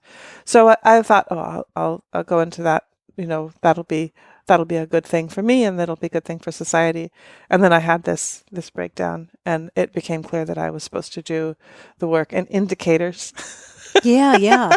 Like, okay, who has a spiritual experience where it comes out like, you're supposed to work in indicators and data? I know, but you were. But I did. Yeah. But you were listening to yourself.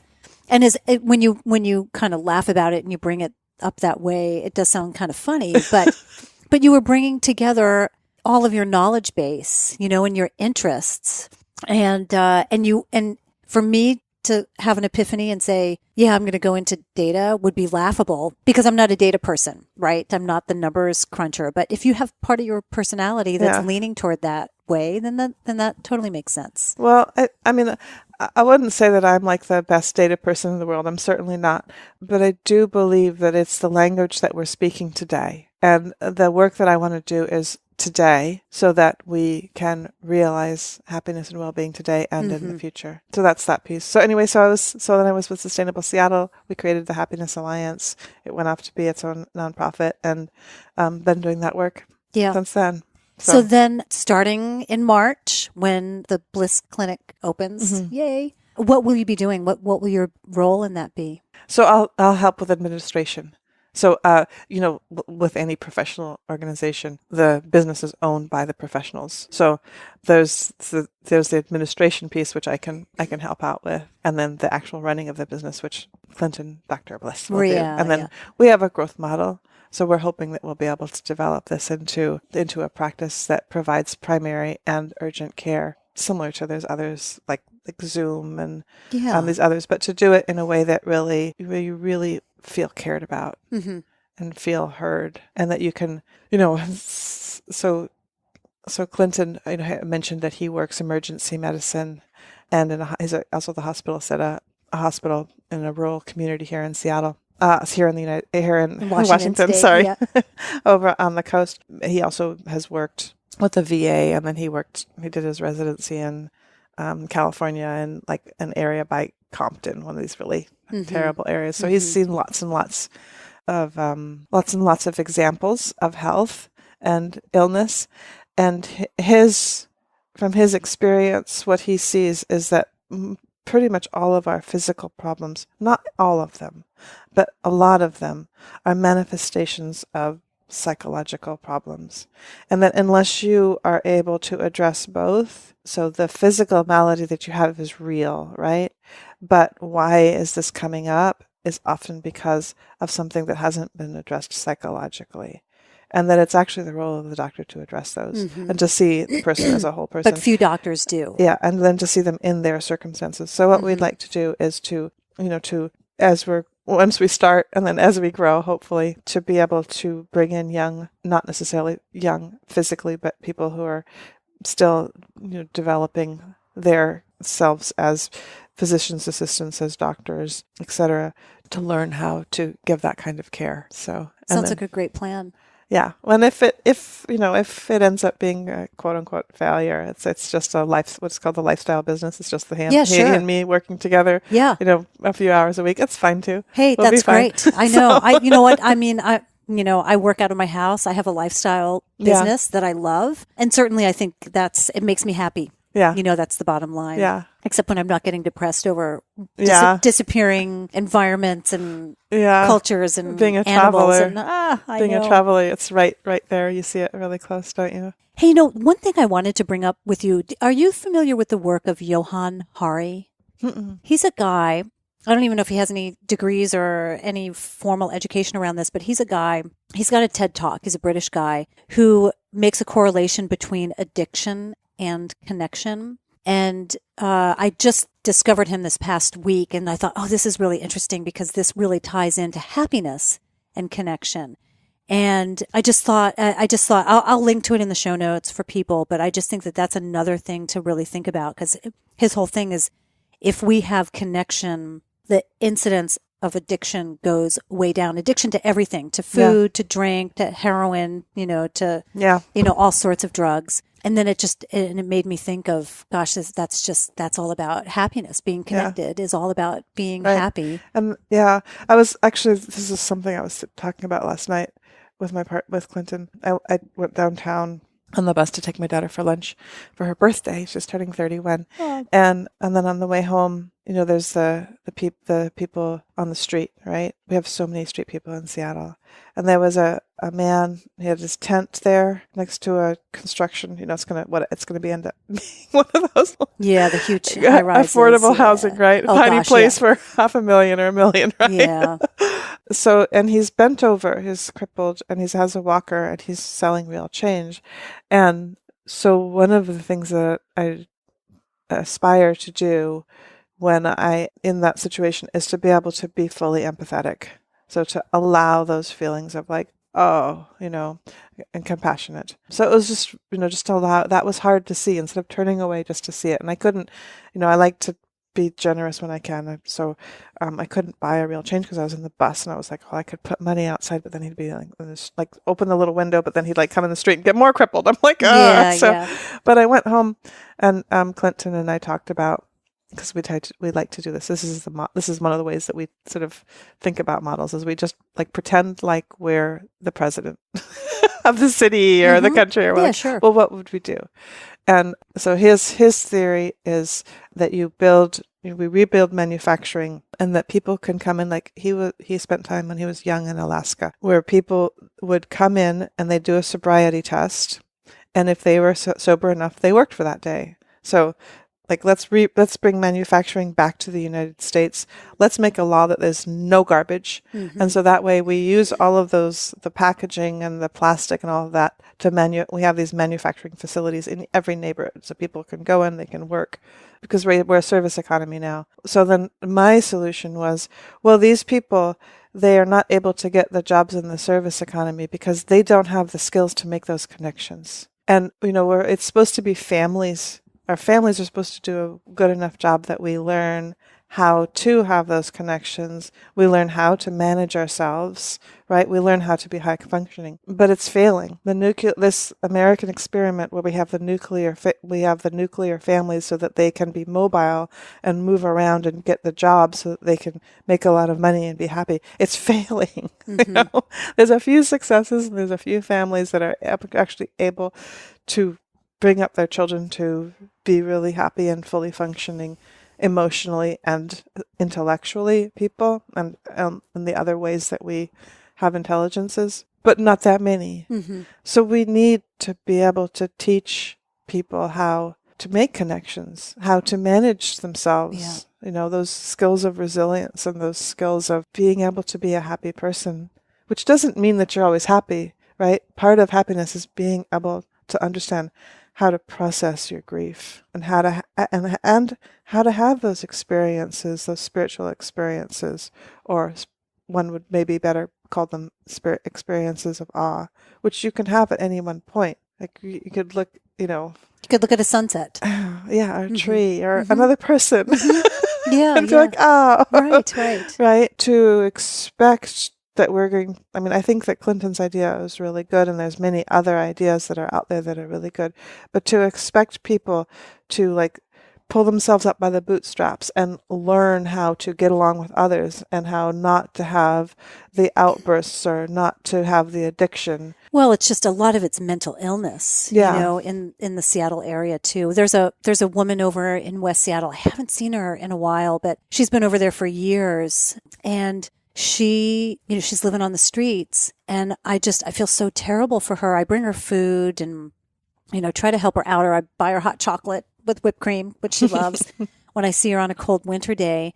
But I did, in the beginning, I tried to get her into a shelter, and I would sit and I would talk with her and ask her, and it just became really clear to me that she was, I don't know how to say it appropriately, but she was mentally ill. Mm-hmm. And talking about all sorts of things that just did not make sense. And I thought, oh gosh, she just needs help. And then I just realized that is just indicative of probably the majority, not all, because I realize some people around the streets are living in their cars because of economic situations here. But a lot of that is just mental illness. It's hard to, it's hard to help people. If you can catch them early enough, right? Yeah. When somebody starts down that path of schizophrenia or other mental illness, it gets ingrained and it's really hard. So one of the key findings in the happiness movement, if you look at the World Happiness Reports, and Layard is the second editor, and if you ever hear him, this is what he'll say, is that mental illness is, one of the major contributors to unhappiness, and it's actually a net zero cost to governments to give treatment for mental health care, as well as physical care. And so what he's calling for is worldwide a restructuring of healthcare systems so that mental health care is part of it. But it also, that I think it's really important, this piece that getting it early. Yeah. Well, there's just the healthcare system's a whole nother conversation, which just doesn't make sense, where they're not advocating more for healthy people. It's sick care system, it's like they're not advocating, encouraging people to be healthy. So, but then that's a whole nother, that's my conspiracy of. Well, and what makes money? Exactly. Well, that's what I was going to say. It goes back to the beginning of the conversation. If Big Pharma is there, if the purpose of business is to make profit, what makes money? Right. Yeah. Well, that's what I mean. What we so why would you? What we started with was, in terms of the purpose of a company, Yeah. the purpose of a pharmaceutical company is to keep you sick, you Yeah. know, and to feed you drugs. And then we have a society that says, wow, that person's really wealthy. They must be really successful. They must be doing something great. How can I do something like that, right? Instead of a society that says like, wow, that person has way, way more than anybody could actually create the value for. There's something really dysfunctional and sick about this. And if that person has that much, then other people are really suffering. They're not just that they're poor, that they're destitute, right? And that's the economic inequality that we're starting to really understand in this country. Yeah. You know, and that's just not right. Like, I don't think that that's right. Well, I think, but people do say that in different ways, though. Yeah. I mean, it's just the language of filthy rich, you Yeah. know, or Yeah. a rich pig. It's in there. That's where I really do believe that this shift, that we have the inherent knowledge for it, and I think that I'll just be really optimistic that when we make this shift to a well-being society, we'll be able to look back and say, oh yeah, the signs were there all along. What would you recommend as we kind of wrap up here?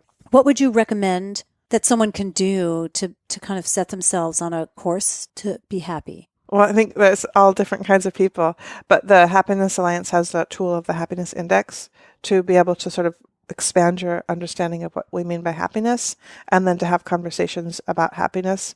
And then we have that How to Be Happy, the page, which also has lots of tools to start exploring what do you mean by happiness.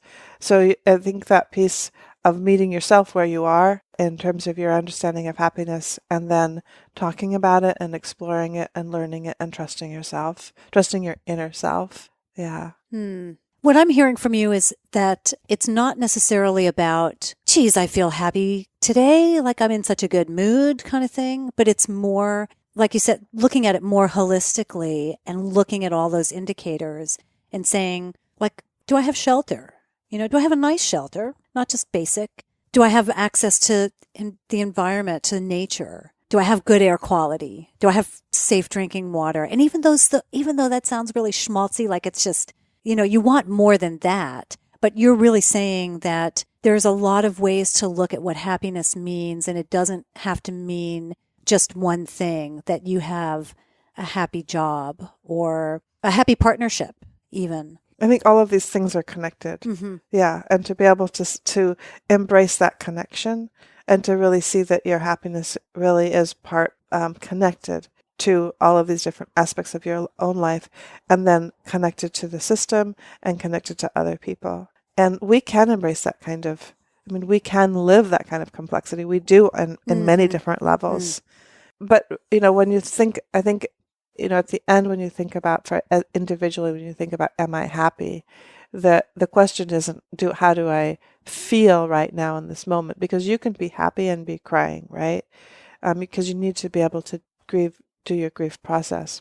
You're not feeling the affect, the feeling of happiness, but you know that what you're doing is the right thing. That's why if you go to a therapist, you know that it's for your happiness, even though you probably cry when you're there, right? And you do that work. But when we say, am I happy? What I would hope is that over time, what we mean when we say that is like, am I living the life that I was meant to live, that I was born to live as part of a community of other beings? I heard I think this was on a podcast recently. I think it was Dr. Andrew Weil might have said this. He said, we have become a society where if you're unhappy for a day, or you're going through like a natural grieving process through the death of a parent, let's say, that they just want to give you a drug for it, and that you're not allowed to be grieving or to have unhappiness without being medicated for it. And it really, it kind of, I've never been on medication myself for like depression, but there was something in there that gave me permission to be sad. Yeah. Like, oh yeah, I can be sad, and I can go down a path of sadness without being worried that I'm falling in a pit of despair and depression. Like that's just there. It is just a societal thing that we've made up this new rule about it. And it doesn't have to be that way. No. It's okay to be sad. It's okay to lay in bed for 2 days and work through your epiphany and look in the mirror and, figure out what the next step is. Yeah. That's okay. Absolutely. Yeah. I think, I love the work that Brene Brown did about, and what she said about, like, if you don't have what are called the negative experiences, if you're not able to fully experience your sadness and your grief, then you're not able to fully experience your happiness. Mm-hmm. So if you go to the Happy Counts website and it says how to be happy, step one, it will be about grieving, about fully feeling your feelings. And that's where the resilience comes in, the personal resilience. And so that being able to fully grieve your grief about what happens in your own personal life, the losses and the things that you never got to have, as well as in your, in terms of the bigger society. So that loss of those places that will no longer be there with rising sea level, like being able to fully grieve those two, right?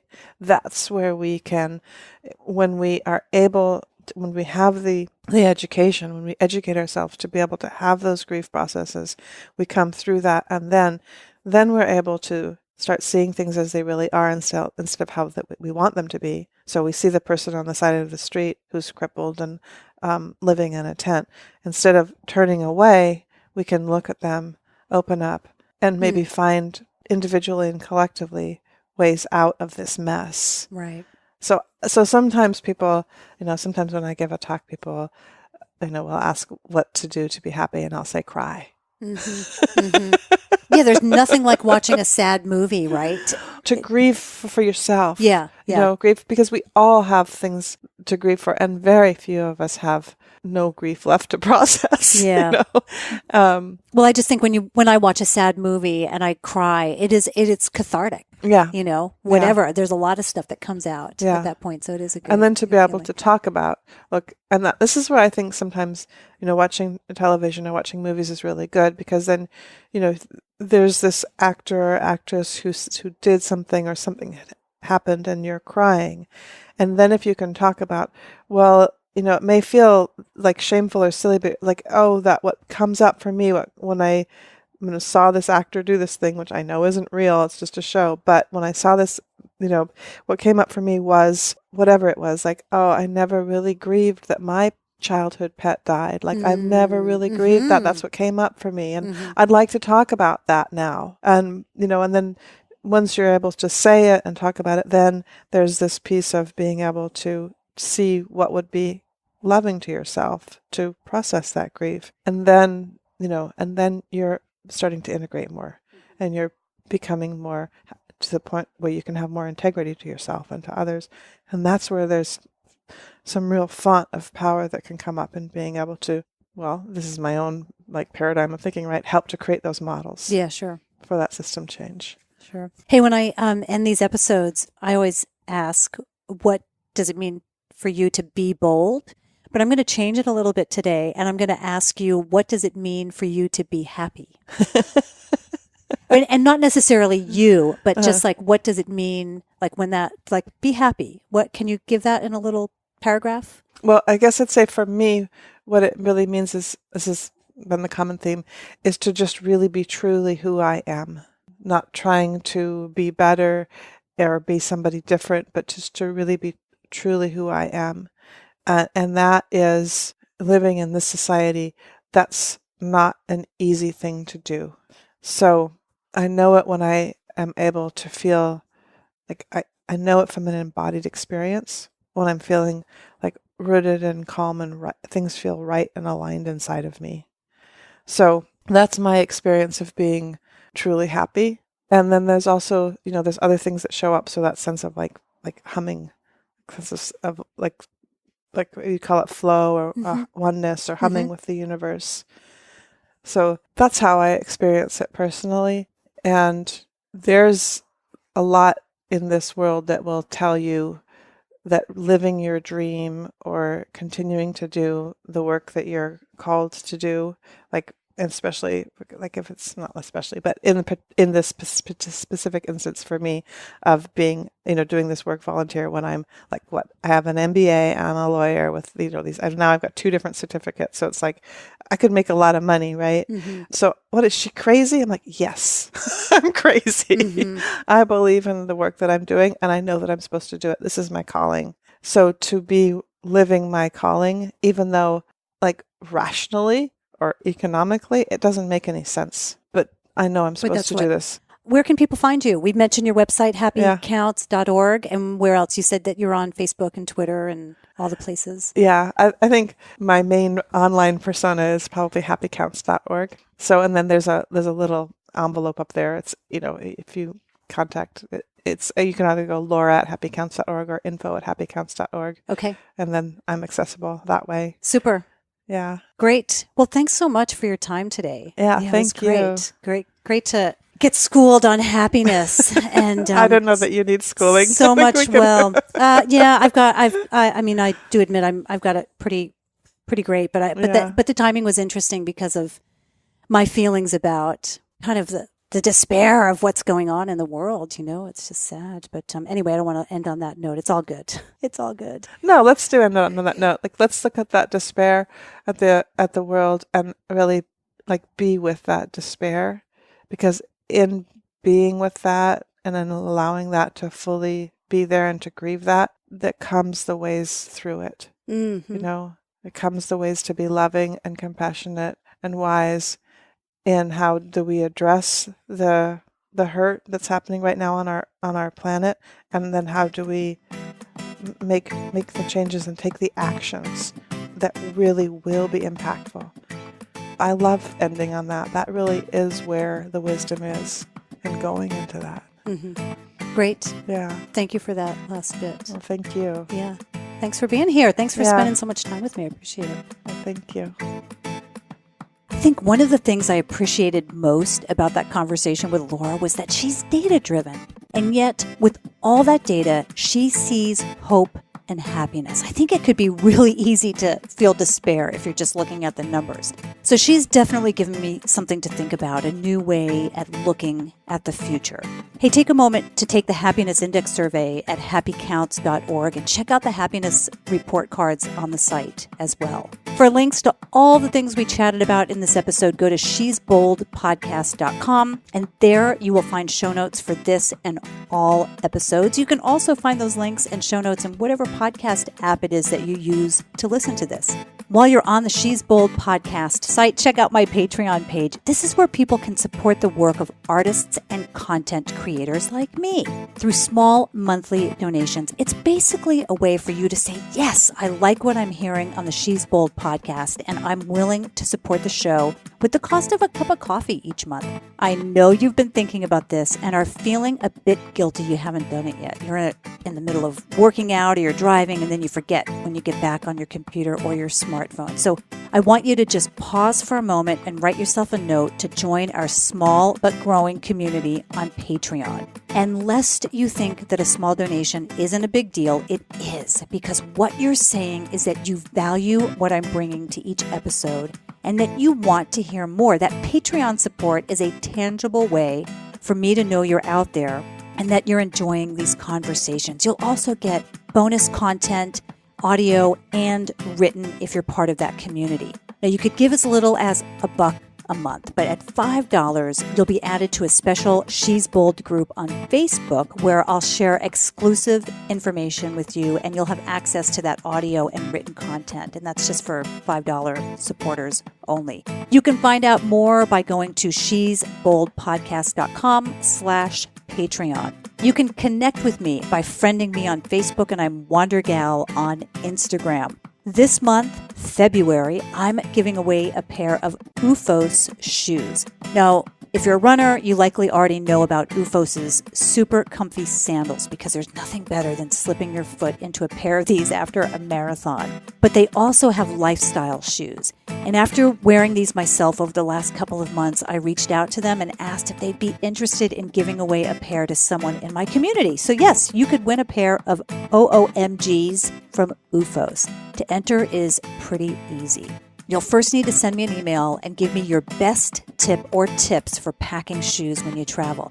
Now, I have my own method, but I know that there are a lot of ways you might end up carrying shoes for a trip. So give it to me, Beth@shesboldpodcast.com. That gets you one entry, and that's the critical one. To be entered more than once, make sure you're subscribed to the She's Bold podcast newsletter. which comes out with each new episode. And you can sign up at shesboldpodcast.com/newsletter. I'll link to everything in the show notes, so you can just do one click and figure out how to enter. You'll get one more entry if you sign up for my monthly newsletter on the Wanderlust and Lipstick site. And there you'll also receive a series of tips for making your travels safer. You can find that at wanderlustandlipstick.com. Check out Wander Tours if you'd like to travel with me. Although we do have a waiting list, we just had a couple of cancellations on our fall Ireland tour. That's a women-only trip, so let me know if you're interested in that. Don't forget to leave a message at 877-280-5170 so I can feature you and any questions you might have on a future episode. Ladies, you can join the Be Bold Facebook group at facebook.com/groups/BeBoldGroup. You're going to love that group. We're 2,100 strong there, and there's just so much encouragement and support from that community. Phew, that's a lot. If you made it this far, thank you so much. And a big thank you for joining me for another episode of the She's Bold podcast. Until next time, be bold.